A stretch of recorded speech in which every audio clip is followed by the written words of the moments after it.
नमस्कार विद्यार्थी मित्रांनो, स्वागत आहे तुमचं आजच्या व्हिडिओमध्ये. व्हिडिओला सुरुवात करूया. पहिलं गणित आहे 876 गुणिले 97 बरोबर 84,972.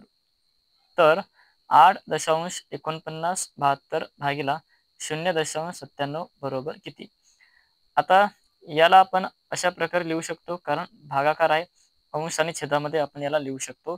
तर अंशामध्ये एकूण दशांश किती आहेत? 4 आणि छेदामध्ये एकूण दशांश किती आहेत? 2. मग आपल्याला काय करावं लागेल? अंशामध्ये असलेल्या एकूण दशांशामधून छेदामध्ये असलेल्या एकूण दशांश हे वजा करावे लागतील. म्हणजे 4 वजा 2. तर दशांश किती आले? 2. आणि या भागाकाराचं जे उत्तर आहे ते उत्तर काय असणार? 876. ठीक आहे. या भागाकाराचं उत्तर आपल्याला अगोदरच दिलेलं आहे 876. मग आपल्याला दशांश किती घरं डावीकडे सरकावं लागतील? 2. ठीक आहे. 8.76. ठीक आहे. वर दशांश होते 4 आणि खाली आहेत 2. 4 मधून 2 दशांश कटले, किती राहिले? 2. उत्तरामध्ये 2 दशांश डावीकडे सरका, म्हणजे पर्याय क्रमांक 2. बघूया पुढील गणित. एक काम 10 व्यक्ती 18 दिवसात पूर्ण करतात, तर तेच काम 6 व्यक्ती किती दिवसात पूर्ण करतील? या प्रकारचं गणित आपण यापूर्वी सुद्धा पाहिलेलं आहे. तर बघा, 10 व्यक्ती एक काम 18 दिवसात पूर्ण करतात आणि तेच काम आहे, तर 6 व्यक्तींना किती दिवस लागतील हे आपल्याला काढायचे. मग x ला जर समोर घेतला तर हे गुणाकारामध्ये असलेले 6 हे पलीकडील बाजूला भागाकारामध्ये जातील. ठीक आहे. मग 6 ने आपण 18 ला भाग देऊ शकतो. भाग येतो 3चा आणि 10 गुणिले 3 म्हणजे किती? 30. म्हणजे 6 व्यक्तींना एकूण दिवस किती लागतील? 30 दिवस. एका कोनाचा पूरक कोन व कोटिकोन यांची बेरीज 170 आहे. तर मूळ कोनाचे माप किती? बघा, आपल्याला काय करावं लागेल? अगोदर कोटिकोन काढावा लागेल आणि तो आलेला कोटिकोन मूळ कोनातून वजा करावा लागेल. मग आपल्याला दिलेला आहे पूरक कोन, पूरक कोन आणि कोटिकोन.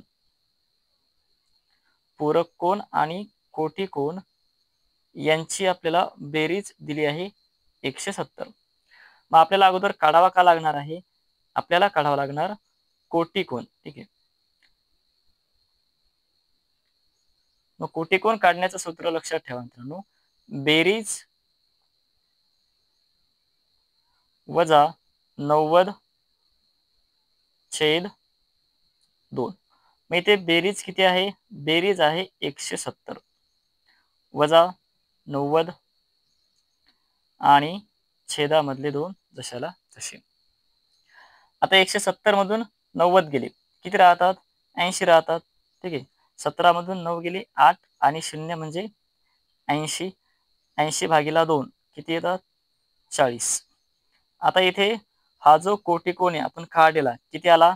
40 अंश. मग मूळ कोन काढण्यासाठी आलेला कोटिकोन हा 90 मधून वजा करावा, म्हणजे 90 वजा 40 बरोबर 50 अंश. ठीक आहे. म्हणजे मूळ कोनाचे माप किती येणार? 50 अंश येणार. 5 मीटर लांबी व 3 मीटर रुंदी असलेल्या खोलीत 50 बाय 50 हे काय आहे? तर फरशीचं क्षेत्रफळ आहे.